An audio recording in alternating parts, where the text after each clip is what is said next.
수고하고 무거운 짐진 자들아 다 내게로 오라.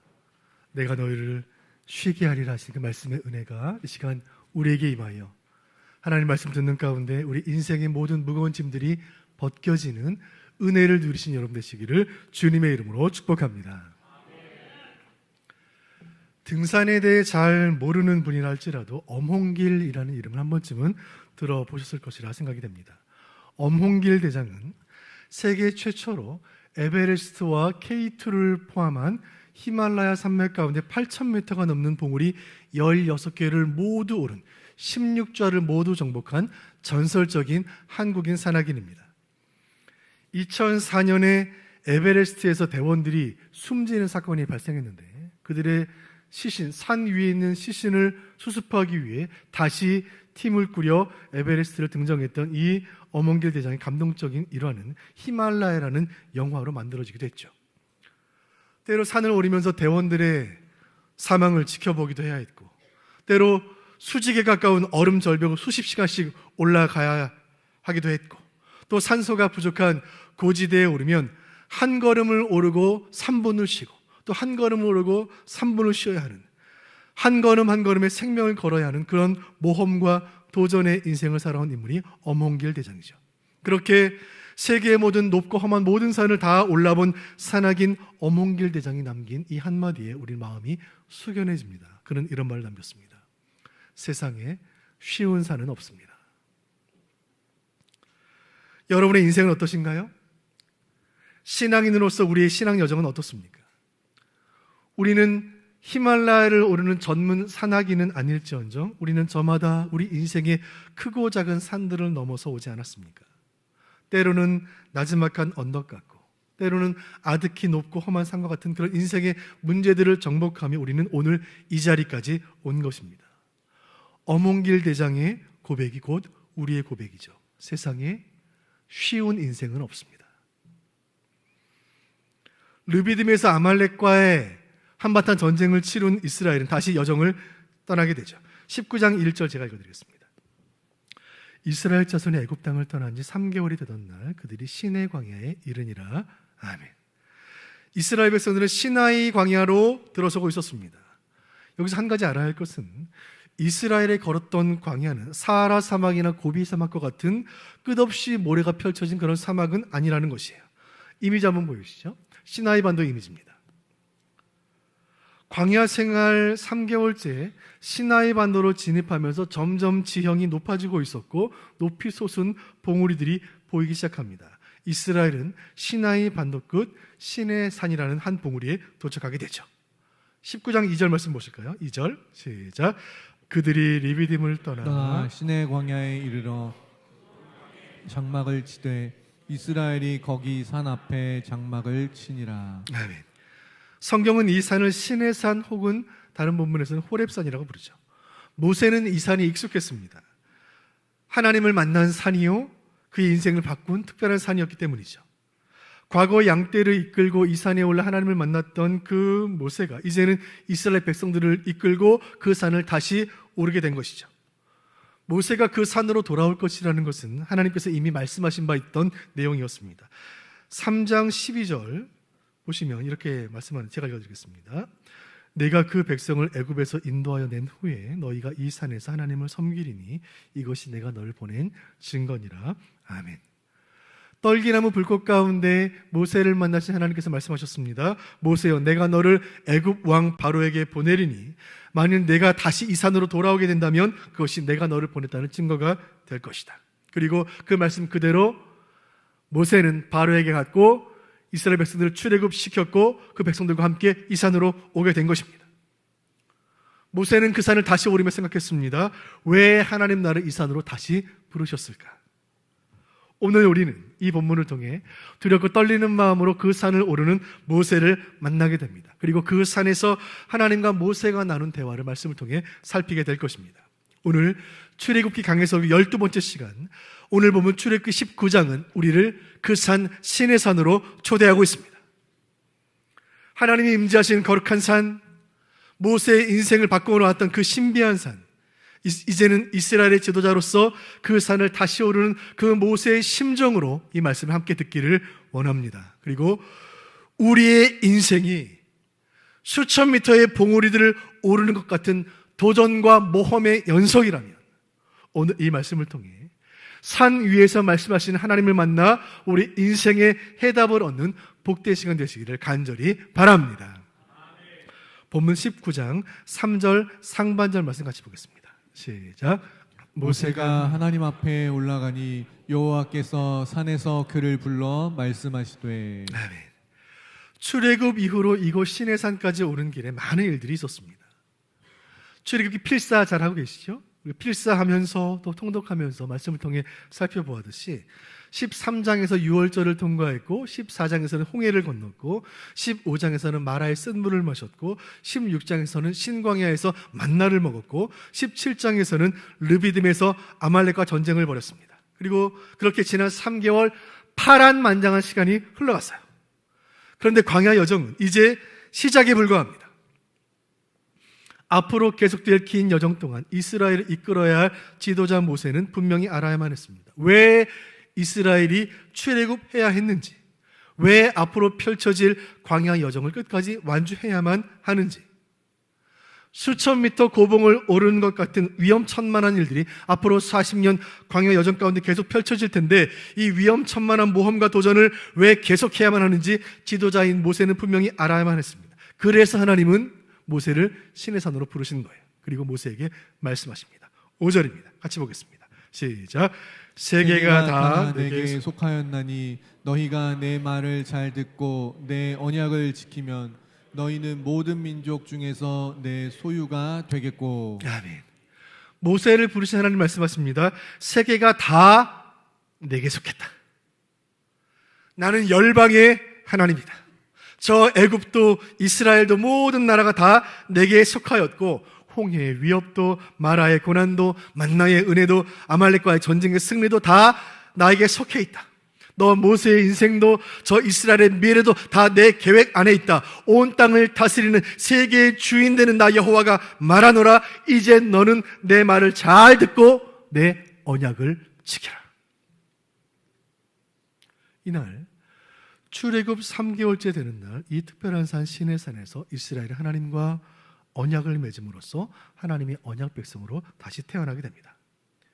이제의 언약의 말씀을 받은 이 백성은 이제 구원받은 백성으로서 어떻게 살아야 하는지, 하나님의 언약 백성으로서 어떻게 살아서는 안 되는지 이제 하나님께서 말씀하여 주실 것이고 이스라엘이 할 일은 그 언약을 지키는 것이죠. 그렇게 산에서 받은 그 말씀을 잘 지키면, 언약을 지키면 어떤 은혜가 임하는가? 19장 5절 하반절 같이 보겠습니다. 시작. 너희는 민족 중에서 내 내 소유가 되겠고. 아멘.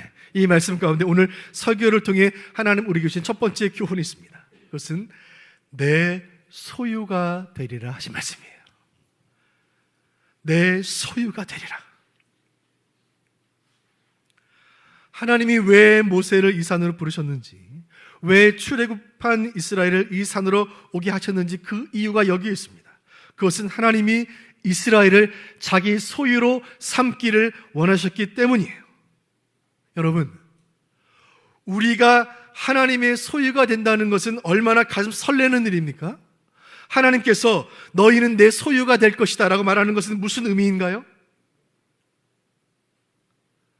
자, 여기 두 청춘 남녀가 있습니다.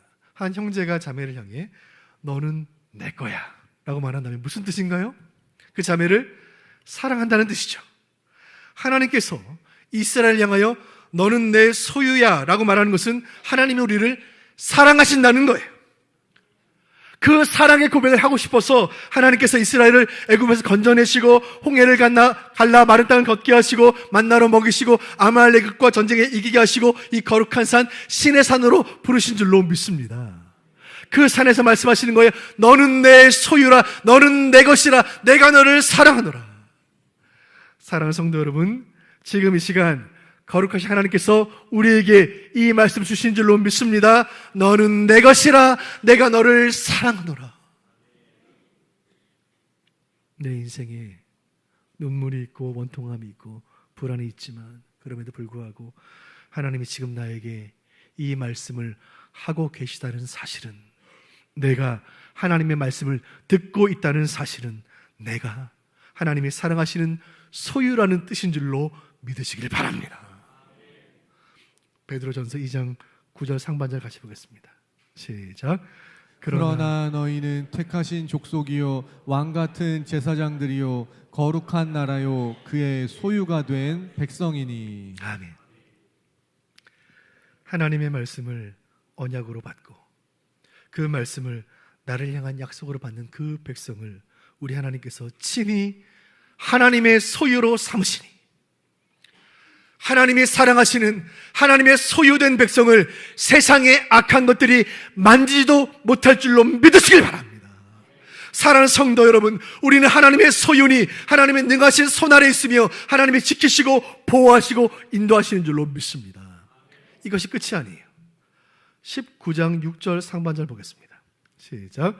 너희가 내게 대하여 제사장 나라가 되며 거룩한 백성이 되리라. 아멘. 말씀 중에 제사장이라는 말이, 이 말은 라틴어로 폰티펙스, 다리를 연결하는 사람이라는 뜻입니다. 폰티펙스예요.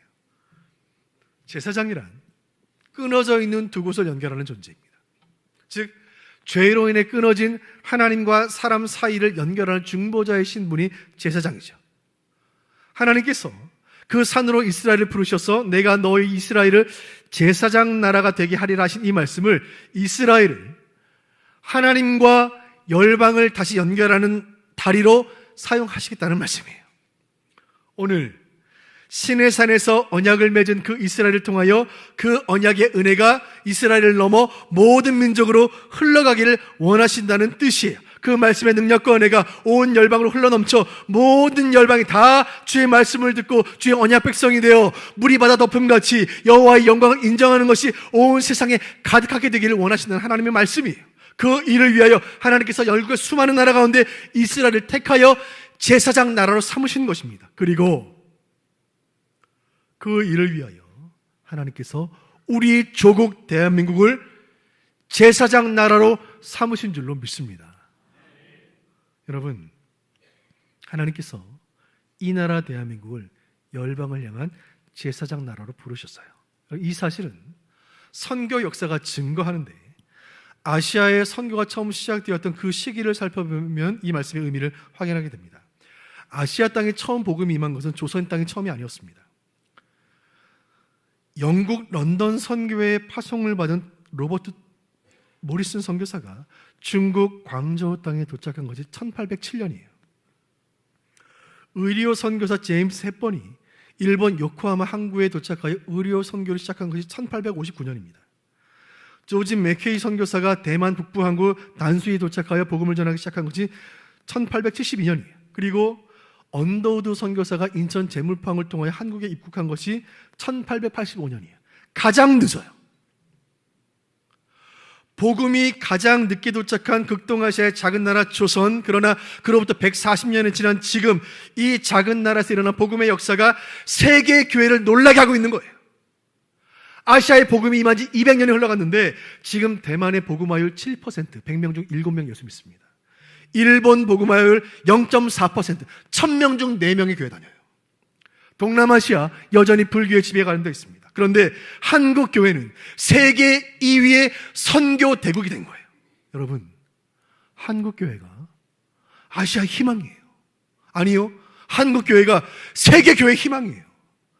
세계 교회 영적 지형도를 펼쳐놓고 보면 세계 신학의 동향은 세속주의, 혼합주의, 자유주의에 물들고 있고 동성애, 진화론에 오염되고 있습니다. 세계 신학계가 이렇게 오염되어 가고 이 땅의 교회들이 변질되어 가고 있는 이때에 가장 순전한 복음, 가장 진실된 믿음, 가장 정결한 신학이 한국 교회에 있는 거예요. 선대의 순전한 신앙 유산을 간직한 한국 교회를 하나님께서 열방을 위한 제사장 교회로 남겨두신 줄로 믿습니다. 사랑하는 성도 여러분, 한국 교회 성도 여러분, 여러분의 형편이 어떠하든, 여러분의 상황과 건강이 어떠하든 나를 내 인생의 신의 산으로 부르시고 나에게 언약의 말씀을 주시고 나를 저 세상을 향한 제사장으로 삼으시고 이 나라를 열방을 향한 제사장 나라로 삼으신 그 하나님의 사랑으로 지금 이 시간 우리의 심령이 뜨거워지시길 바라요. 이제 신의 산으로 모세를 부르신 하나님께서 말씀을 시작하십니다. 그런데 그 전에 해야 할 일이 있어요. 19장 11절 말씀 보겠습니다. 11절 시작. 준비하게 하여 셋째 날을 기다리게 하라. 이는 셋째 날에 나 여호와가 온 백성의 목전에서 신의 산에서 강림할 것임이니. 아멘. 이 말씀 가운데 오늘 설교의 두 번째 교훈이 있습니다. 그것은 셋째 날을 기다리는 거예요. 셋째 날을 기다리라. 하나님 말씀하시기를 내가 3일 후에 말씀을 선포할 텐데 이 셋째 날에 내가 이 산의 말씀으로 강림할 텐데 그날을 기다리며 준비하라는 말씀이 있습니다. 말씀이 선포되는 그날을 기다리라는 거예요. 여러분은 무엇을 기다리며 인생을 살아가십니까? 드라마가 얼마나 재미있는지, 왜 저 재미있는 드라마를 일주일에 한 편씩밖에 안 하는가? 눈물의 여왕, 얼마나 재미있는지, 왜 드라마는 가장 궁금한 순간에 끝나는가? 저는 뭐 본 적은 없지만 사슴이 신의 문을 찾기에 갈급함같이 그 드라마를 기다리는 영혼들이 있다는 이야기를 제가 듣고 있습니다.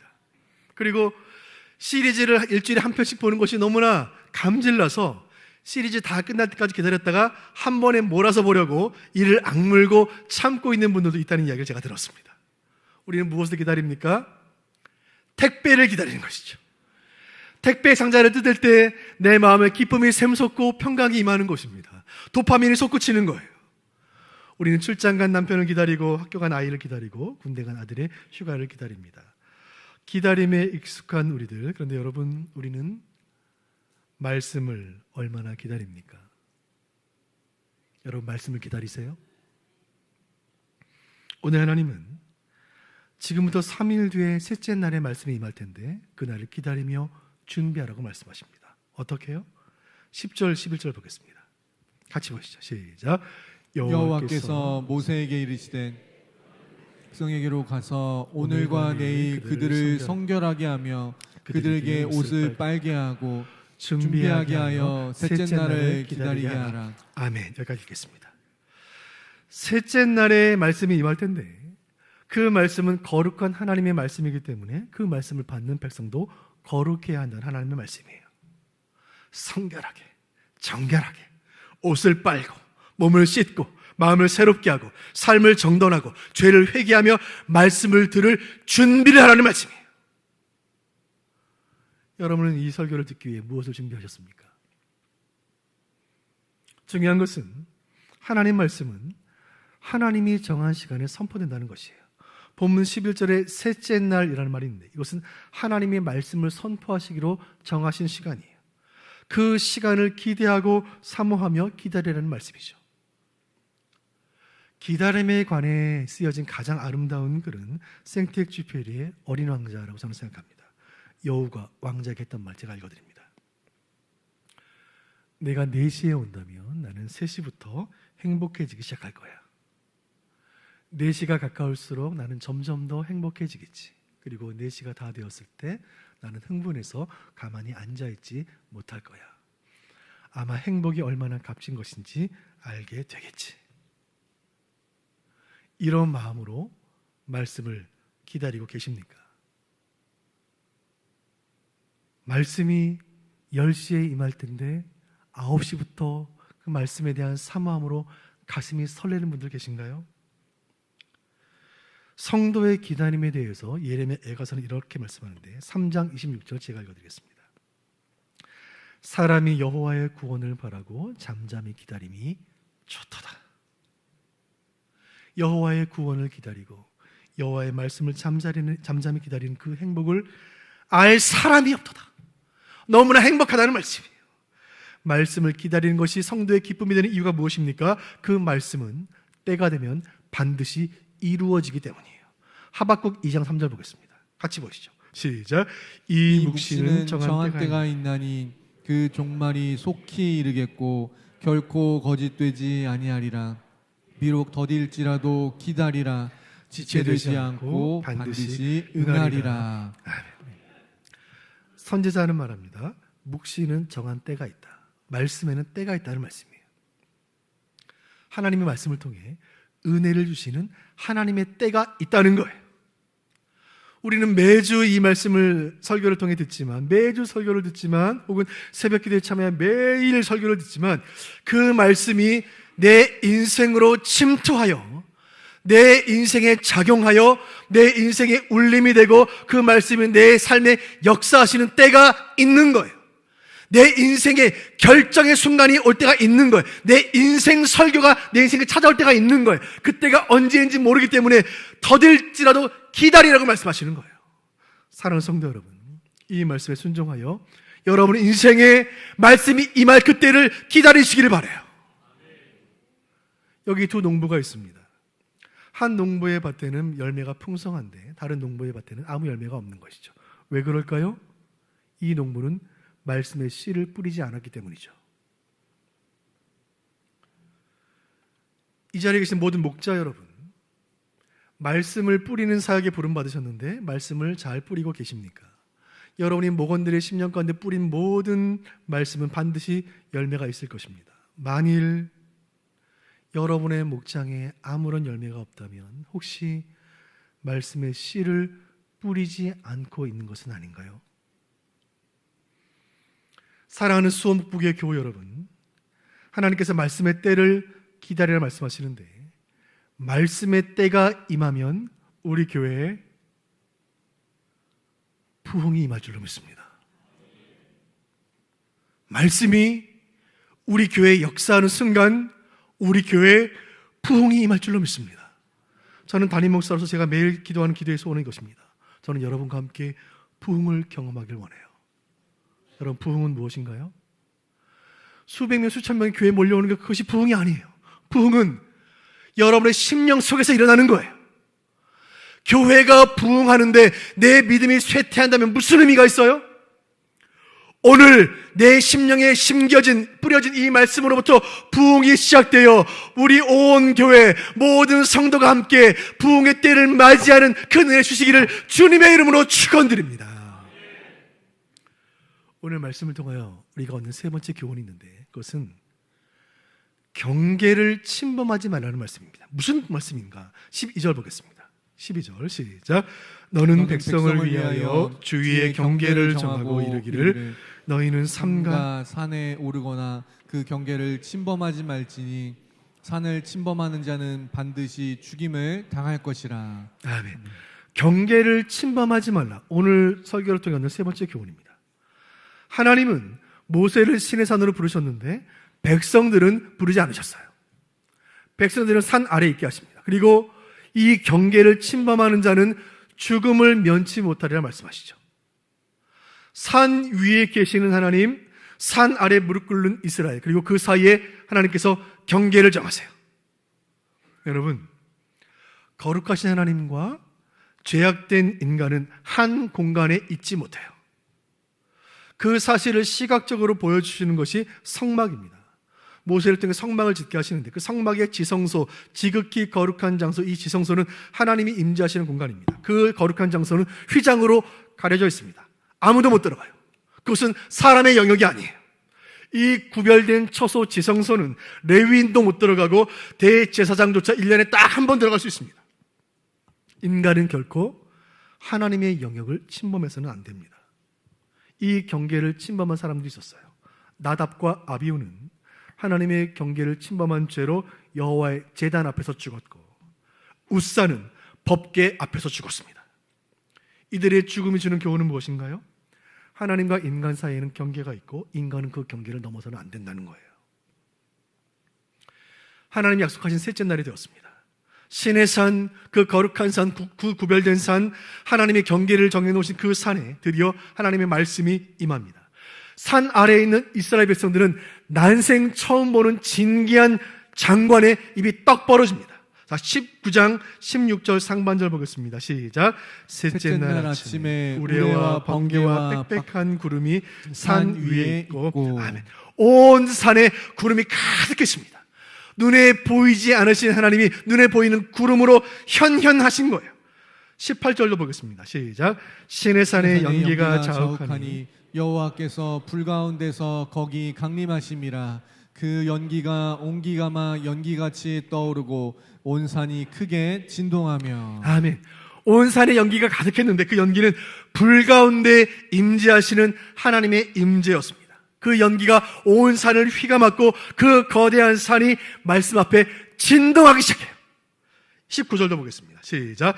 나팔 소리가 점점 커질 때에 모세가 말한즉 하나님이 음성으로 대답하시더라. 아멘. 그리고 나팔 소리 같은 하나님의 음성은 귀를 찌르는 듯 웅장하고 장엄하게 울려 퍼지기 시작했습니다.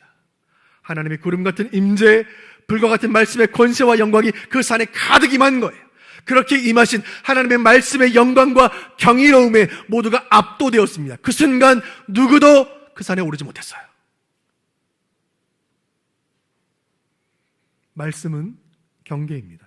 말씀은 하나님의 하나님 되심과 인간의 인간됨을 가릅니다. 창조주와 피조물, 전능자와 유한자, 거룩하신 하나님과 타락한 인간을 말씀이 구분해요. 하나님은 말씀하시는 것이고 인간은 그 말씀의 권위 앞에 무릎 꿇는 거예요. 그런데 불편한 진실은 이 경계가 무너지고 있다는 것입니다. 어떤 이단보다 더 무서운 적이 있는데 그것은 포스트 모더니즘이에요. 포스트 모더니즘, 후기 근대주의. 근대 후기에 새롭게 등장한 이 사상은 모든 권위를 해체의 대상으로 봅니다. 시간이 흐르면서 이런 태도는 어느 한두 사람의 철학자나 사상가의 이론이 아니라 한 시대에 거스를 수 없는 물줄기요 하나의 시대 정신이 되었습니다. 이런 시대의 가장 위기 가운데 처할 수밖에 없는 것이 교회예요. 권위를 거부하는 시대 앞에서 교회는 과연 어떤 모습일까?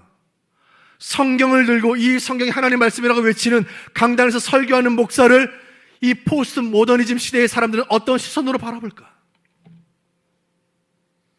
우리의 선대 목사님들은 강력한 카리스마와 권위로 사역하셨는데 오늘날의 목사들은 권위적이지 않으면서 권위 있는 목사가 되어야 하니 너무나 어려운 거예요. 포스트 모던 시대에 탈권위 시대에 찾아온 가장 심각한 위기는 심지어 성경의 권위에 의문을 품기 시작했다는 사실입니다. 여러분, 성경의 권위가 흔들리는 순간 2000년 교회 역사는 붕괴됩니다.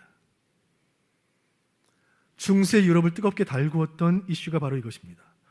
성경의 권위 대신에 교회의 권위를 더 높이고 말씀의 권위가 아닌 사제의 권위를 더 높였던 중세 교회는 타락의 급물살을 탈 수밖에 없었습니다. 그렇게 타락한 로마 카톨릭과 투쟁했던 종교 개혁자들의 구호는 단 한마디예요. 솔라 스크립투라. 오직 성경. 오직 성경. 이 간결하고 단호한 외침은 성경 외에는 어떠한 권위도 없다는 선포였어요. 어떤 제도, 어떤 직분, 어떤 의식도 모두가 성경의 권위 아래에 있다는 신학적 결단이었어요. 말씀의 권위가 흔들리면 교회는 무너집니다. 강단의 권위가 약해지면 예배도 약해지고 신앙도 약해지고 영성도 약해지고 모든 것이 약화돼요. 사랑하는 성도 여러분, 우리 교회의 강단을 위해 기도해 주시기를 바랍니다. 이 강단에서 복음 전하는, 말씀 전하는 부족한 종과 모든 교육자들을 위해 날마다 기도해 주시기를 바라요. 사역은 나이로 하는 게 아니에요. 말씀의 권위로 하는 거예요. 그리고 특별히 말씀 들고 목원들에게 말씀을 증거하는 모든 목자들에게 말씀의 영권을 주시기를 날마다 기도해 주시기를 바라요. 말씀 사역은 사람의 경험과 지식을 전하는 것이 아닙니다. 교회는 교회 생활 오래 한 사람이 교회에 처음 나온 사람 가르치는 것이 아니에요. 교회는 내 인생의 경험으로 남의 인생 훈수 두는 것이 아니에요. 교회는 성경을 가르치는 것이에요. 목자들이 내가 들고 선 것이 하나님 말씀이라는 확신과 이 말씀의 권위로 사역하는 것이 교회인 것입니다. 교회에 존재하는 모든 봉사의 직분들은 모두가 다 귀합니다. 귀하지 않은 직분이 하나도 없습니다. 모두가 다 귀해요. 그러나 가장 존귀한 사명은 말씀으로 영혼을 섬기는 목자의 사명이에요. 우리 교회는 제자훈련하는 교회입니다. 제자훈련의 대원칙은 평신도에게 말씀 사역을 위임한다는 것이에요. 그리고 목회자와 평신도가 함께 말씀으로 교회와 성도를 섬기는 것입니다. 이것이 제자훈련의 목회 철학이에요. 이를 위해 성도들은 철저하게 말씀으로 훈련을 받아야 합니다. 그것이 제자훈련이에요. 지금 제16기 여제자반이 매주 토요일마다 3시간씩 모여 말씀으로 집중훈련을 받고 말씀을 암송하고 연구하고 묵상하는 매일의 삶을 통해 훈련을 받고 있습니다. 이제 제자훈련생들은 훈련을 마치면 교회는 그들의 손에 말씀을 들려주고 그들로 하여금 영혼을 섬기도록 할 것입니다. 제가 우리 교회 목회하면서 너무나 감사한 것은 우리 교회 12분의 시무 장로님들 모두가 함께 목자로 섬기시는 저의 말씀의 동역자들이라는 사실입니다. 모든 당회원들이 말씀 사역의 최전방에 서 있는 우리 수원북부교회 주님 기뻐하시는 줄로 믿습니다. 간절히 바라기는 우리 수원북부교회는 담임 목사부터 영아부 아기까지 모두가 말씀의 절대권위 앞에 납작 엎드리며 그 권세 앞에 부복하며 하나님 되심을 인정하며 그 말씀으로 다스림받고 말씀으로 영혼을 구원하는 교회로 쓰임받기를 간절히 소원합니다. 오늘 설교를 맺으면서 우리 마음에 품어야 할 기도의 제목이 있습니다. 그것이 우리 오늘 설교의 결론입니다. 그 기도 제목은 이것입니다. 주여 열방이 말씀 앞에 서게 하옵소서. 열방이 말씀 앞에 서게 하옵소서. 이날 시내산에서 이스라엘은 하나님의 언약 백성으로 다시 태어납니다. 그리고 그 산에서 말씀하시기를 세계가 다 내게 속하였으니 나는 열방의 하나님 여호와니 너희는 그 열방을 내게로 인도하는 제사장 나라가 되어라. 오늘 강단을 통해 주일 설교를 통해 이 말씀 듣게 하셨으니 이 말씀이 여러분에게 임한 줄로 믿으시길 바랍니다. 신방을 하면서 성도들과 대화를 나누다 보면 눈물 없는 인생이 없어요. 사연이 없는 사람이 없는 거예요. 세상에 쉬운 산이 없듯이 우리 중에 쉬운 인생은 없는 거예요. 우리 모두는 인생의 봉우리들을 넘어 여기까지 왔습니다. 그리고 앞으로의 우리 인생 가운데 우리 힘으로 감당하기 버거운 높은 봉우리들이 얼마나 더 많이 있을지 우리는 알 수가 없습니다. 그러나 오늘 하나님이 그 산에서 주신 이 언약을 나를 향한 사랑의 약속으로 받을 때 주님 우리에게 힘과 능력과 지혜를 주셔서 우리 인생의 모든 고봉들을 넘게 하시고 마침내 은혜의 정상에 이르게 하실 줄로 믿으시기를 바랍니다. 그리고 이제 우리는 열방이 하나님 말씀 앞에 함께 서기를 원하는 이 기도를 나의 인생의 꿈과 비전으로 삼아야 할 줄로 믿습니다. 하박국 2장 14절 같이 읽겠습니다. 시작. 이는 물이 바다를 덮음같이 여호와의 영광을 인정하는 것이 세상에 가득함이니라. 아멘. 여러분은 어떤 꿈을 꾸십니까? 우리가 하나님의 백성이라면 이 하박국에 담긴 이 말씀에 담긴 이 하나님의 꿈이 우리의 꿈이 되어야 할 줄로 믿습니다. 온 세상이 말씀 앞에 서는 것, 여호와의 영광과 권세와 권능을 그 권위를 인정하는 것이 온 땅에 가득 차게 되는 것, 이것이 하나님의 꿈이라면 그 꿈을 생각할 때에 우리의 심장이 요동해야 하지 않겠습니까? 한 번 사는 인생 속히 지나가리니 오직 예수 그리스도인만이 영원하리라. 이 말씀 기억하며 온 열방이 말씀 앞에 서는 그 하나님의 비전을 위해 말씀 들고 달려가는 저와 여러분 되시기를 주님의 이름으로 축원드립니다.